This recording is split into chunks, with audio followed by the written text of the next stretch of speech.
സഹോദരരെ, വിശുദ്ധ പൗലോസ് ശ്ലീഹ ഹെബ്രായർക്കാർക്ക് എഴുതിയ ലേഖനം 11-ാം അധ്യായം 1 മുതൽ 6 വരെയുള്ള തിരുവചനങ്ങൾ.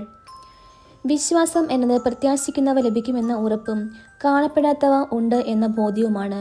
ഇതുമൂലമാണ് പൂർവികന്മാർ അംഗീകാരത്തിന് അർഹരായത്. ദൈവത്തിന്റെ വചനത്താൽ ലോകം സൃഷ്ടിക്കപ്പെട്ടെന്നും കാണപ്പെടുന്നവ കാണപ്പെടാത്തവയിൽ നിന്നുണ്ടായി എന്നും വിശ്വാസം മൂലം നാം അറിയുന്നു. വിശ്വാസം മൂലം ആബേൽ കായേന്റേതിനേക്കാൾ ശ്രേഷ്ഠമായ ബലി ദൈവത്തിന് സമർപ്പിച്ചു. അതിനാൽ അവൻ നീതിമാനായി അംഗീകരിക്കപ്പെട്ടു. അവൻ സമർപ്പിച്ച കാഴ്ചകളെക്കുറിച്ച് ദൈവം തന്നെ സാക്ഷ്യം നൽകി.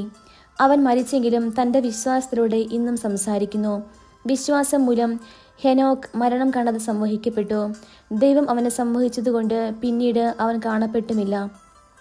അപ്രകാരം എടുക്കപ്പെടുന്നതിന് മുൻപ് താൻ ദൈവത്തെ പ്രസാദിപ്പിച്ചുവെന്ന് അവന് സാക്ഷ്യം ലഭിച്ചു. വിശ്വാസമില്ലാതെ ദൈവത്തെ പ്രസാദിപ്പിക്കുക സാധ്യമല്ല. ദൈവസന്നിധിയിൽ ശരണം പ്രാപിക്കുന്നവർ ദൈവം ഉണ്ടെന്നും തന്നെ അന്വേഷിക്കുന്നവർക്ക് അവിടുന്ന് പ്രതിഫലം നൽകുമെന്നും വിശ്വസിക്കണം. നമ്മുടെ കർത്താവായ മിശിഹായ്ക്ക് സ്തുതി. സഹോദരരെ, വിശുദ്ധ ലൂക്ക എഴുതിയ സുവിശേഷം 12-ാം അധ്യായം 1 മുതൽ 9 വരെയുള്ള തിരുവചനങ്ങൾ. പരസ്പരം ചവിട്ടേൽക്കത്തക്ക വിധം ആയിരക്കണക്കിന് ജനങ്ങൾ തിങ്ങിക്കൂടി. അപ്പോൾ അവൻ ശിഷ്യരോട് പറയുവാൻ തുടങ്ങി, ഫരിസേയരുടെ കാപട്യമാവുന്ന പുളിപ്പിനെ സൂക്ഷിച്ചു കൊള്ളുവിൻ. മറഞ്ഞിരിക്കുന്നതൊന്നും വെളിച്ചത്ത് വരാതിരിക്കുകയില്ല, നിഗൂഢമായിരിക്കുന്നതൊന്നും അറിയപ്പെടാതിരിക്കുകയുമില്ല. അതുകൊണ്ട് നിങ്ങൾ ഇരുട്ടത്ത് സംസാരിച്ചത് വെളിച്ചത്ത് കേൾക്കപ്പെടും, വീട്ടിൽ സ്വകാര്യ മുറികൾ വച്ച് ചെവിയിൽ പറഞ്ഞത് പുരമുകളിൽ നിന്ന് പ്രഘോഷിക്കപ്പെടും. എൻ്റെ സ്നേഹിതരെ, നിങ്ങളോട് ഞാൻ പറയുന്നു, ശരീരത്തെ കുഴന്നതിൽ കവിഞ്ഞ് ഒന്നും ചെയ്യാൻ കഴിയാത്തവരെ നിങ്ങൾ ഭയപ്പെടേണ്ട. എന്നാൽ നിങ്ങൾ ആരെ ഭയപ്പെടണമെന്ന് ഞാൻ മുന്നറിയിപ്പ് തരാം. കൊന്നതിന് ശേഷം നിങ്ങളുടെ നരകത്തിലേക്ക് തള്ളിക്കളയാൻ അധികാരമുള്ളവനെ ഭയപ്പെടുവിൻ.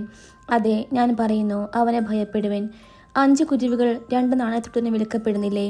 അവയിൽ ഒന്നുപോലും ദൈവസന്നിധിയിൽ വിസ്മരിക്കപ്പെടുന്നില്ല. നിങ്ങളുടെ തലമുടി ഇഴ പോലും എണ്ണപ്പെട്ടിരിക്കുന്നു.